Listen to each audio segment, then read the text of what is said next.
দেশের বিরুদ্ধে শুধু ষড়যন্ত্র হচ্ছে তা না, এখন আবার নতুন করে জামাত ইসলামের বিরুদ্ধে ষড়যন্ত্র শুরু হয়েছে। টের পাইতেছেন তো? আওয়ামী লীগের লোকেরা যে ভাষায় কথা বলতো, যে ভাষায় সমালোচনা করত, সেই আওয়ামী স্টাইলে আমাদের বিরুদ্ধে কথা শুরু হয়েছে। পিআর পদ্ধতি আধুনিক বিশ্বের অনেক গণতান্ত্রিক দেশে সবচেয়ে এই পদ্ধতি হচ্ছে উপযোগী।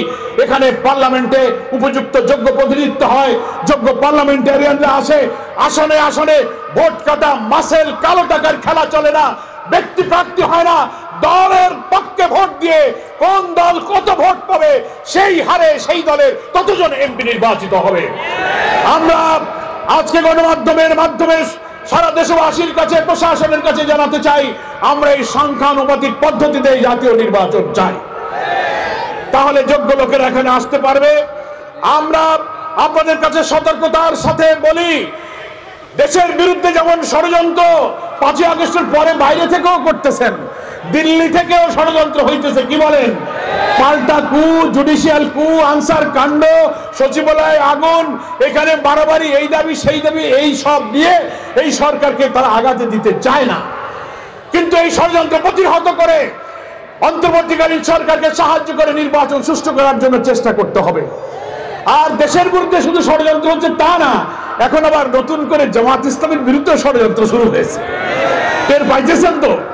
আর ষড়যন্ত্রকারীরা কেউ কেউ এমন ভাবে কথা বলে, এমন ভাবে সমালোচনা করে, আওয়ামী লীগের লোকেরা যে ভাষায় কথা বলতো, যে ভাষায় সমালোচনা করত, সেই আওয়ামী স্টাইলে আমাদের বিরুদ্ধে কথা শুরু হয়েছে। তাহলে বোঝা যায় যারা কেউ কেউ এই বিরোধিতা করেন, তাদের সাথে কাদের যোগাযোগ, কি তাদের উদ্দেশ্য। আবার কি ওই পতিত ফ্যাসিস্টদেরকে আবার রাজনীতিতে সুযোগ করে দিতে চান আপনারা? আমরা যেন সজাগ থাকি। সকল রাজনৈতিক দলের কাছে আমাদের আপিল থাকবে।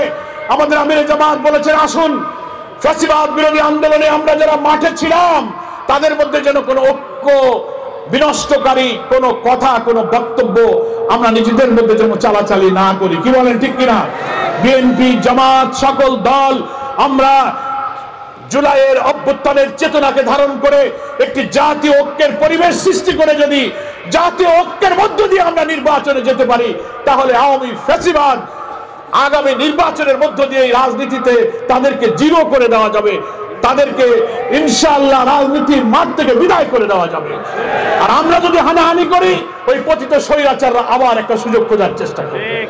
এই জন্য আমি সব বন্ধুদের, যেভাবে একসাথে মিলে ফ্যাসিবাদকে আমরা বিদায় করেছি, একসাথে মিলে জুলাইয়ের অভ্যুত্থানের চেতনা ধারণ করে যদি জাতীয় ঐক্যের পরিবেশ সৃষ্টি হয়, আমাদের আমিরে জামাত বলেছেন, আমরা ফ্যাসিবাদ বিরোধী সকল রাজনৈতিক দলের সঙ্গে, ইসলামী দল, মত, স্কলার, ইসলামী সংগঠনের সাথে ঐক্যের মাধ্যমে নির্বাচনে যেতে আমরাও প্রস্তুত আছি। একটি জাতীয় ঐক্যের পরিবেশ তৈরি করার জন্য আমি সকল রাজনৈতিক দলকে রাজনৈতিক বক্তব্য, ভাষা, বাক্যে যেন গণতন্ত্র, ভোটাধিকার এবং ঐক্যের সুর যেন ধ্বনিত হয়, সেটা আমাদেরকে খেয়াল করতে হবে।